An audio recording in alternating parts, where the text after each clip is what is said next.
এই মরক্কো দেশটিতে যাওয়ার পরে আপনি খুব সহজেই স্পেন পৌঁছতে পারবেন।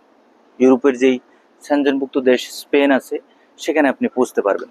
এখন কথা হচ্ছে ভাই, যারা যে মাধ্যম অনুযায়ী বা যার কথায় প্ররোচিত হয়ে আপনি বলতেছেন আপনি মরক্কোতে গেলে আপনি স্পেন চলে যাবেন, এটা আসলে কতটুকু যুক্তিযুক্ত আপনি নিজেকে চিন্তা করেন।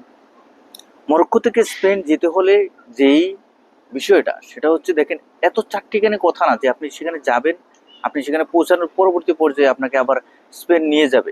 দেখেন, এর ভিতরে কিন্তু একটি মহাসাগর রয়েছে এবং আপনার এই মহাসাগরের পাড়ি দিয়েই কিন্তু আপনাকে পরবর্তী যেই পর্যায়ে আছে সেখানে গিয়ে আপনাকে স্পেন পৌঁছতে হবে। সুতরাং এই মহাসাগর পাড়ি দিতে গিয়ে আপনি জীবনের ঝুঁকি নেবেন বা কেন, বা এই ধরনের কাজ করবেন নিবে কেন? মূলত আপনি লিগেল ভাবে যান, বৈধভাবে যান। যাওয়ার জন্য অনেক পথ আছে, অনেক চেষ্টা করেন। চেষ্টা করার পর এক পর্যায়ে আপনি সেখানে অবশ্যই পৌঁছতে পারবেন। সুতরাং যারা যেভাবে বলতেছে যে মরক্কো থেকে স্পেন যাবেন, অবশ্যই আপনি দেখে শুনে বুঝে সামনে অগ্রসর হবেন। ধন্যবাদ।